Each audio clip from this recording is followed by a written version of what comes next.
आज 2021 ईस्वी शुरू हो रहा है। आज 1 जनवरी है और मैं अखिल भारतीय युवा कांग्रेस कार्यालय में बैठा हुआ हूँ, जो संसद भवन के सामने स्थित रायसीना रोड पर स्थित है। और आज मैं एक छोटा सा संदेश जो है वो देश के नौजवानों को देना चाहता हूँ।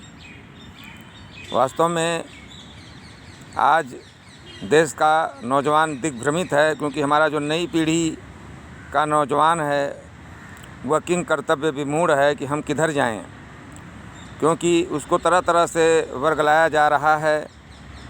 और वास्तव में जिन आधुनिक मूल्यों के लिए, आधुनिक लोकतांत्रिक मूल्यों के लिए हमारे स्वतंत्रता सेनानियों ने संघर्ष किया था, और स्वतंत्रता प्राप्ति के बाद जवाहरलाल नेहरू के नेतृत्व में जिन लोकतांत्रिक मूल्यों की स्थापना हुई थी, उससे विपरीत दिशा में देश को ले जाने का प्रयास हो रहा है। और इसे प्रतिगामी राष्ट्रवाद कहते हैं, यानी पीछे ले जाने वाली विचारधारा। बात तो नए भारत की जा रही है, लेकिन वास्तव में ये पीछे ले जाने वाली विचारधारा है। क्योंकि जो आज हम ये स्वतंत्रता समानता का युग देख रहे हैं, जो ये लोकतंत्र का युग देख रहे हैं, यह आधुनिक विश्व में जो आधुनिक लोकतंत्र की अवधारणा है उसके कारण है। और यह अवधारणा जो लोकतंत्र की है, ये कैसे विकसित हुई, इस चिंतन को समाजशास्त्रियों ने धर्मनिरपेक्ष चिंतन का नाम दिया है, मानवतावादी चिंतन का नाम दिया है। और आधुनिक विश्व को जो यह लोकतंत्र प्राप्त हुआ है, जिसमें कि आधुनिक मनुष्य, सारे संपूर्ण विश्व का मनुष्य जो है स्वतंत्रता समानता के युग में जो जी रहा है, वास्तव में यह जो लोकतंत्र प्राप्त हुआ है, यह राजतंत्र और धर्मतंत्र के चंगुल से मुक्त करके इस लोकतंत्र की अवधारणा को प्रदान किया गया है मानवता को।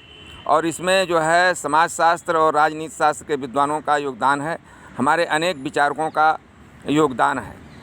तो कहने का अर्थ ये है कि 1789 ईस्वी की फ्रांसीसी क्रांति से हमारी आधुनिक युग की कहानी प्रारंभ होती है, स्वतंत्रता और समानता के युग की कहानी प्रारंभ होती है, आधुनिक लोकतंत्र की कहानी प्रारंभ होती है, जनता के शासन की कहानी प्रारंभ होती है।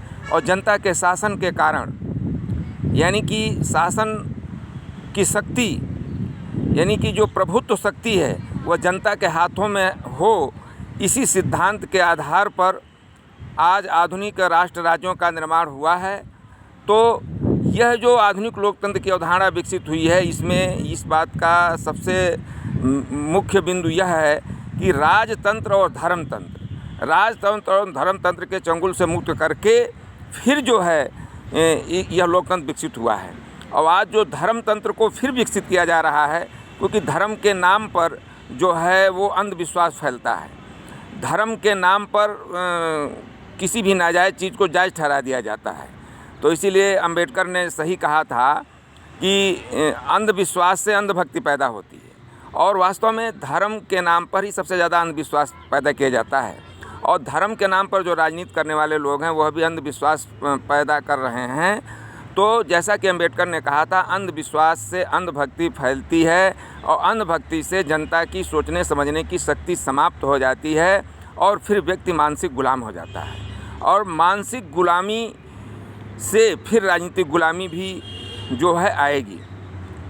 क्योंकि आधुनिक युग में जो फ्रांसीसी क्रांति हुई और जितनी भी क्रांतियाँ हुई, उन सभी क्रांतियों से पहले एक बौद्धिक क्रांति हुई। और जब ये जो बौद्धिक क्रांति है, इसकी जो अवधारणा है समाप्त कर दी जाएगी। यानी कि जब हमारा पतन का काल आता है, उससे पहले जो है हमारी बुद्धि को दिग्भ्रमित जब हमारी बुद्धि होती है, यानी पहले जब हमारे समाज का पतन होता है, जब हमारा सामाजिक पतन होता है, हमारा नैतिक पतन होता है, तभी जो है हम जो है गुलामी की ओर बढ़ते हैं, मानसिक गुलामी की ओर पहले बढ़ते हैं और फिर राजनीतिक गुलामी की ओर बढ़ते हैं।